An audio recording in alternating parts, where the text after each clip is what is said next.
Friends, ഞാൻ മുമ്പേ ഞാൻ എൻ്റെ കൃഷി കാണിക്കാമെന്ന് വെച്ചു. അപ്പം എനിക്ക് മാങ്ങ മാത്രമേ എനിക്ക് കാണിക്കാൻ പറ്റുള്ളൂ നിങ്ങളെ. അപ്പോൾ ഞാൻ എൻ്റെ കൃഷിയിടത്തിലേക്ക് ഞാൻ പോവുകയാണ്, നിങ്ങളെയും കൂട്ടി പോവുകയാണ്. ഇതാണ് എൻ്റെ കപ്പ. ഞാൻ കപ്പയുടെ കാര്യം പറഞ്ഞാണ് നിർത്തിയത്. നമുക്ക് കൂടുതൽ സ്പേസ് ഇല്ല, അതുകൊണ്ടാണ്. ഇതാണ് എൻ്റെ കപ്പ. എനിക്ക് 3-4 മൂട് ഞാൻ കഴിഞ്ഞ പ്രാവശ്യം ഇട്ടതാണ്. അതെൻ്റെ പോയി, കപ്പ തണ്ട് എൻ്റെ ചീഞ്ഞു പോയി. അപ്പം ഞാൻ ഇന്നുമായിട്ട് ഇട്ട കപ്പത്തണ്ടാണിത്. പിന്നെ ഒരു 10-25 മൂട് ചേന എൻ്റെ നിൽപ്പുണ്ട് ഇവിടെ. അതിൻ്റെ ഇടയ്ക്ക് തന്നെ കുറേ ചേമ്പ്, ഒരു 10-20 മൂട് ചേമ്പും എനിക്കുണ്ട്. പിന്നെ വാഴക്കന്ന്, ഞാണിപ്പൂവനാണിത്. ഇത് വെട്ടി വല്ല പോയതായി, ഇപ്പം ഇനി തൈകൾ മാത്രമേ നിൽപ്പുള്ളൂ. ഇതാണ് എൻ്റെ കൃഷി. ഇപ്പം ഞാൻ ചാണകം ഇട്ട് നിർത്തിയിരിക്കുകയാണ്, ചാണകപ്പൊടിയെ. പിന്നെ ഇവിടെയോട്ട് മാറി എനിക്ക് കുറച്ച് കൃഷിയുണ്ട്. ഇതാണ് എൻ്റെ കപ്പമൂട്. പകുതിയുള്ളത് താഴെ ഭാഗത്തായിട്ടാണ്. ഇനിയിപ്പോൾ ഒരു കാച്ചിൽ എനിക്കൊരു 7 തടം എനിക്ക് ഉണ്ട്. ഞാൻ കഴിഞ്ഞ വർഷം എനിക്ക് നടാൻ വേണ്ടി ഞാൻ മേടിച്ച് വെച്ചതാണ്. പക്ഷേ എനിക്ക് അതിനൊരു ട്വിസ്റ്റുണ്ട്. എനിക്കൊരു 5 വർഷമായി ഒരു കാച്ചിലുമൂട് കിടപ്പുണ്ടായിരുന്നു. അത് ഈ കാച്ചിൽ നിൽക്കുന്നിടത്തായിരുന്നു. ഞാനത് കഷ്ടപ്പെട്ട് ബുദ്ധിമുട്ടി ഞാനും എൻ്റെ അമ്മയും കൂടി പറിച്ചു. ഏകദേശം ഒരു 10-35 കിലോയോളം വരുമായിരുന്നു. അതിൻ്റെ തടയും കൂടി ഞങ്ങൾ നട്ടിട്ടുണ്ട്. പിന്നെ അതിൻ്റെ ഇടയ്ക്കായിട്ട് അവിടെ ഇവിടെയായിട്ട് കുറച്ച് ചേന നിൽപ്പുണ്ട്. പിന്നെ അതിൻ്റെ ഇടയ്ക്ക് നമുക്ക് ചേമ്പുമുണ്ട്. ചേമ്പ് ഒന്ന് കാണിക്കാം.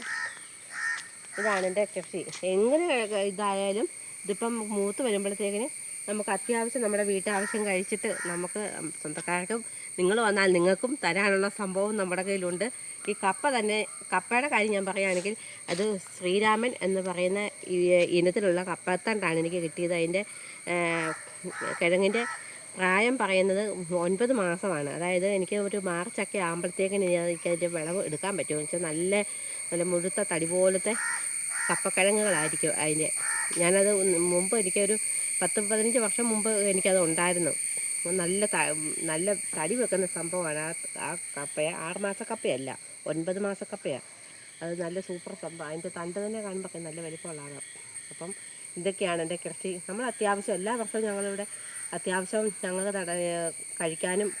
ചേനയാണ് ഞങ്ങൾക്ക് കടയിൽ ചിങ്ങമൊക്കെ ആയാൽ ചേനയ്ക്ക് നല്ല റേറ്റുള്ള സമയമാണ്. അപ്പം കഴിവതും ചേന നമ്മൾ കടയിൽ കൊടുക്കും.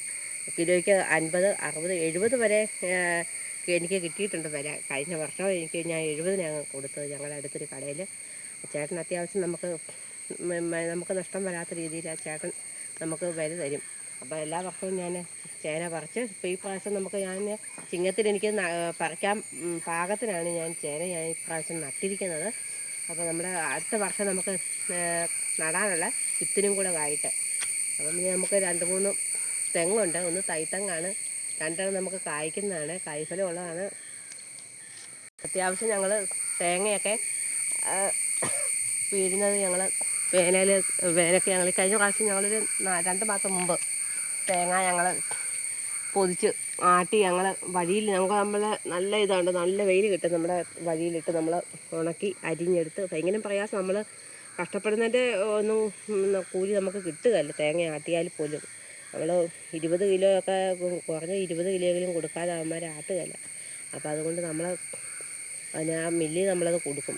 7 കിലോയോളം ഒക്കെ എനിക്ക് വന്നിട്ടുള്ളൂ ഇതുവരെ. ഇനി തേങ്ങ ഉണ്ട് 10-100 നമുക്ക് പൊതിച്ച് ആട്ടാനായിട്ട്. ഇപ്പം മഴ സീസണായിട്ട് ഉണങ്ങാനുള്ള ഒരു ബുദ്ധിമുട്ടും കൊണ്ട് ഞാൻ വെച്ചിരിക്കുകയാണ്.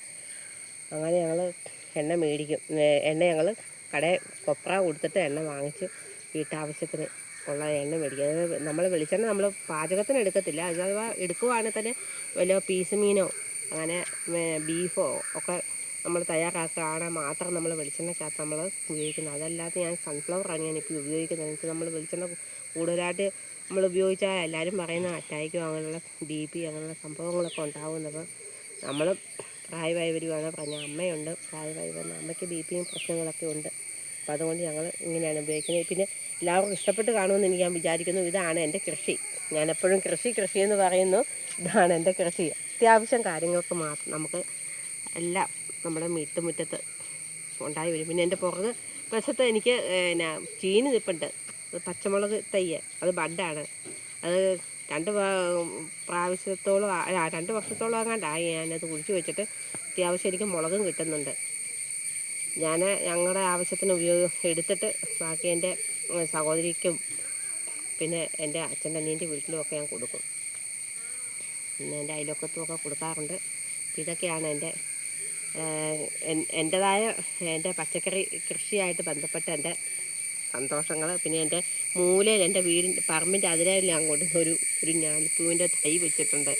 ആ സൈഡ് ഒന്ന് ബലമാകാൻ വേണ്ടി ആ മൂല ഒന്ന് ബലമാകാനായിട്ട് ഞാൻ വെച്ചിരിക്കുന്നത്. ഞാലിപ്പൂവിനാകുമ്പോൾ അത് പടന്ന് കീറിക്കോളൂ. ഇനിയിപ്പോൾ അത് ഏകദേശം ഒരു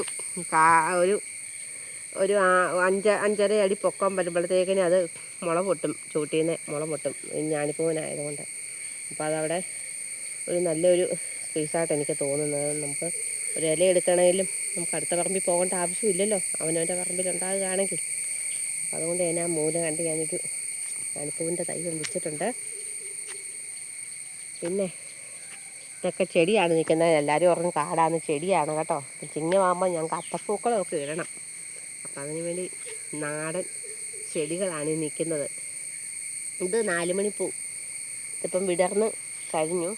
ഇത് കണ്ടോ, 4 മണിപ്പൂവാണ്. 4 മണി കറക്റ്റ് 4 അത് ആ പൂ വിടരും. പ്രത്യേക ഒരു സ്മെല്ലും ഒക്കെ ഉണ്ട്. നല്ല സൂപ്പർ മണമാണ്. ഇതാണ് എൻ്റെ വിശേഷങ്ങൾ. ഇനി ബാക്കി വിശേഷങ്ങളുമായിട്ട് പിന്നീട് ഞാൻ വരുന്നതായിരിക്കും. അതുവരെ എൻ്റെ ഈ വീഡിയോ സഹിച്ചേ പറ്റത്തുള്ളൂ. നിങ്ങൾക്ക് ഇഷ്ടപ്പെടുകയാണെങ്കിലും നിങ്ങൾക്ക് അരോചകമായി തോന്നുകയാണെങ്കിലും ലൈക്ക് ചെയ്യുക, അഭിപ്രായം പറയുക. Okay, bye. അടുത്ത വീഡിയോ വരുന്നവരെ ബൈ.